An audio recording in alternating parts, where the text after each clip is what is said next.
नमस्कार दोस्तों, मैं अंकुर उपाध्याय स्वागत करता हूं आप सभी का एक बार फिर से अपनी नई वीडियो में। काफ़ी सारे क्वार्टरली नंबर्स आए हैं, साथ ही साथ अमेरिका की तरफ से आज जो बड़ी खबर आनी थी वो आ चुकी है और वो बड़ी खबर थी फार्मा को लेकर।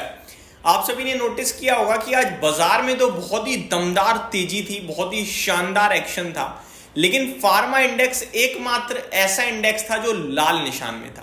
एट द एंड हालांकि वो भी हरे निशान में बंद हुआ, बट अगर आप निफ्टी की बात करें तो दो शेयर्स थे जो आज लाल निशान में बंद हुए हैं, जिसमें एक था फार्मा से सन फार्मा। और ये ना केवल लाल निशान में बंद हुआ है, ये गिरकर बंद हुआ है करीब 3%। एग्जैक्टली मैं आपके साथ शेयर करता हूं कि कितना गिरकर बंद हुआ है। एग्जैक्टली बताऊं तो 3.25% गिरकर बंद हुआ है। अब इसके पीछे का रीजन बताना चाहूंगा मैं आप सभी को।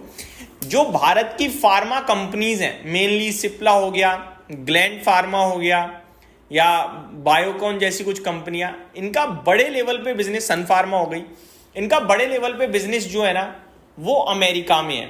इनके रेवेन्यू में अमेरिका 30-40 और कहीं कहीं तो 80% तक, जैसे कैडिला हो गया, कंट्रीब्यूट करता है। अब अमेरिका में अगर फार्मा से रिलेटेड कुछ पॉजिटिव होगा तो इन कंपनीज को भी पॉजिटिव है, और फार्मा से रिलेटेड कुछ नेगेटिव होगा तो इन कंपनीज के लिए भी नेगेटिव है। आज फार्मा को लेकर ट्रम्प साहब बयान देने वाले थे कि फार्मा की जो कीमत है दवाइयों की, उसको घटाने के ऊपर विचार कर रहे थे। अब ऐसा करने से जो यूएस के नागरिक सिटीजन्स हैं उनके लिए तो बहुत बड़ी बात है, बहुत राहत की बात है, क्योंकि वहां फार्मा की बड़ी डिमांड है भाई साहब। अब ऐसा तो है नहीं कोई शौक में खाता है, लोग बीमार, मतलब थोड़ा सा उनका खाना पीना, या आप कह सकते हो कि हेल्थ कॉन्शियस नहीं है, वो थोड़ा सा होता होगा कुछ, अब क्या बोल सकता हूं मैं इसको। तो वहां पे क्या है कि दवाइयों का बड़ा मार्केट है, बहुत बड़ा मार्केट है, और अपनी कंपनियां भी वहां पे बड़े लेवल पे दवाइयां सप्लाई करती हैं, तो वो सस्ती होंगी तो उनके लिए तो फायदा है। लेकिन कंपनियों के लिए ये दिक्कत का विषय बनेगा। कैसे बनेगा? कंपनीज के मार्जिन सैक्रिफाइस हो सकते हैं, हो सकता है कंपनी को भी अपने दाम घटाने पड़े, तो पॉसिबल है कि किसी किसी जगह लॉस भी आ सकता है, या फिर कोई ऐसी भी टैबलेट हो सकती है जो वो उस प्राइस में फिक्स ही ना पड़े, तो कुछ नया बनाना पड़े, तो बहुत कुछ बदलना पड़ सकता है, जिसकी वजह से फार्मा कंपनियां आज टेंशन में थी। हुआ भी कुछ ऐसा ही है, हालांकि अभी पूरी तरीके से चीजें क्लियरली नहीं आई हैं। अब क्या हुआ है पहले मैं शॉर्ट में बताना चाहूंगा। ट्रम्प साहब ने ट्रुथ सोशल पे पोस्ट करा है कि जो ड्रग्स हैं उनकी कीमत में 59% तक की कटौती आ सकती है। हालांकि अगर थोड़े समय की बात करूं तो उन्होंने प्रेस इवेंट में यह तक कहा था कि 59 to 80%, in fact I guess even 90% as, तो ये तक उन्होंने कहा कि 90% तक दवाइयों की कीमत में कमी आ सकती है। लेकिन अगर करंट सिचुएशन की बात करूं, आज की ट्रुथ सोशल पे जो आया है वो आया भैया 59% प्लस, यानी कि 59% से ज्यादा ही रेट सस्ते होंगे, जो कि भारत के लिए बिल्कुल भी पॉजिटिव नहीं है।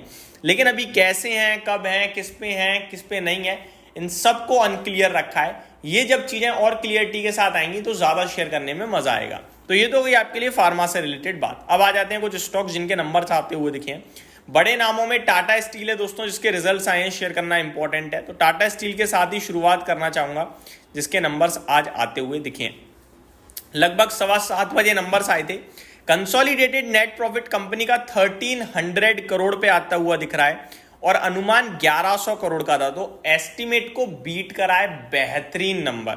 रेवेन्यू की बात करें तो अराउंड 56,220 करोड़ पे आया है, अनुमान 56,400 करोड़ का था, तो अनुमान से 200 करोड़ कम है, बट 55-56 हजार करोड़ में 200 करोड़ की उतनी वैल्यू नहीं होती है, तो आप कह सकते हैं इनलाइन भी कह सकते हो या स्लाइटली मिस भी कह सकते हो।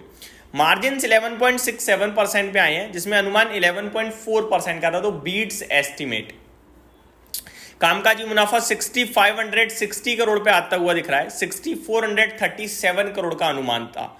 तो नंबर्स ज्यादातर फ्रंट पे टाटा स्टील के मुझे तो बढ़िया लग रहे हैं, और मैंने नीचे टाटा स्टील को 130 रुपए पे कहा भी था कि टाटा स्टील में खोने के लिए तो कुछ नहीं बचा, यहां से जो हो सकता है ऊपर ही हो सकता है, और यहां से और गिरेगा तो वो एडिशनल अपॉर्चुनिटी क्रिएट करेगा। देखो मैं एक बात बताता हूं, मोनीश पोबरा एक इन्वेस्टर है भारत के, जो कि यूएस में भी FIA फंड चलाते हैं, यूएसए पोबरा फंड करके ये उनके नाम। वो सिंपल सा उन्होंने एक लाइन, अगर किसी को शेयर बाजार समझ में ना आए ना, बस ये लाइन बता देना, उसे समझ में आ जाएगी। उन्होंने कहा कि अगर तेरे घर की कीमत, प्रॉपर्टी डीलर पे जा, पूछ भैया इस घर की कीमत क्या है, वो बताएगा मान ले 1 करोड़ है, ठीक है, 1 करोड़ उसने बता दी, कल जाएगा परसों जाएगा, 1 महीने तक लगातार जाए वो 1 करोड़ ही बोलने वाला है, ठीक है।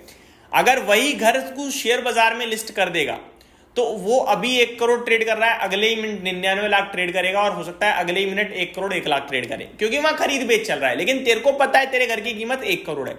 अब किसी बाजार की गिरावट में तेरे घर की कीमत घट जाए और शेयर का प्राइस घटकर हो जाए 70 लाख, तो तू उसे बेचेगा थोड़ी, क्योंकि तेरे को पता है 1 करोड़ की वैल्यू है, तो खरीदेगा।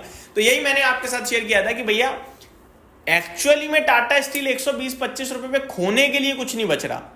हाँ, वो और नीचे चला जाए, बाजार में क्रैश आ जाए, पैनिक आ जाए, स्टील को लेकर कुछ खराब आ जाए, तो गिरने को गिर सकता है, क्योंकि शेयर है वो, उसमें खरीद और बेच की वजह से भी गिरावट और तेजी हो जाती है, ठीक है।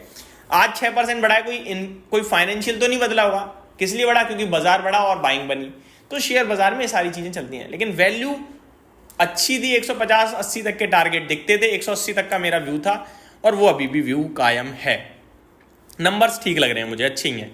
बढ़ते हैं आगे दोस्तों दूसरे स्टॉक की तरफ। टाटा स्टील के बाद देखें तो नंबर्स और भी बहुत सारी कंपनीज के आए हैं। बड़े नामों में मैं अगर देखूं तो मेरे को बड़े नामों में रेमंड दिख रहा है, जेगल प्रीपेड दिख रहा है, जय बालाजी है, कार्बोरेंडम यूनिवर्सल है, टीडी पावर है। किम्स के नंबर आपके साथ डिस्कस करता हूँ, कृष्णा इंस्टीट्यूट है, चार्लेट होटल्स है, प्रूडेंट लाइव है, केयर रेटिंग के नंबर देख लेते हैं एक बार। 11 रुपये प्रति शेयर का डिविडेंड है, नंबर बढ़िया लग रहे हैं भाई साहब। 24.1 करोड़ से प्रॉफिट बढ़कर 42.7 करोड़ पे आ गया है। रेवेन्यू 90 करोड़ से 110 करोड़ पे हो गया है।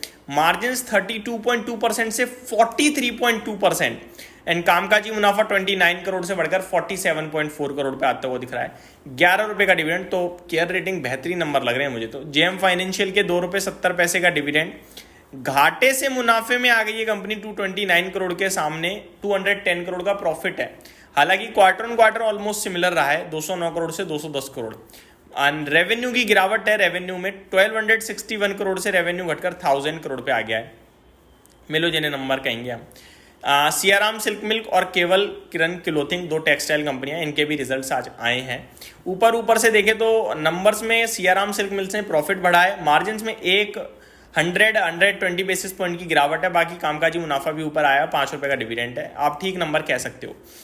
केवल किरण क्लोथिंग 2 रुपये का डिविडेंड आया है, मार्जिन में गिरावट यहाँ भी है 125 बेसिस पॉइंट की, कामकाजी मुनाफा सिमिलर रहा है, रेवेन्यू गिर गया है, नंबर खराब है इसके, सिंपल। यही समाप्त करते हैं इस वीडियो को। Thank you so much for watching this video, have a great day guys.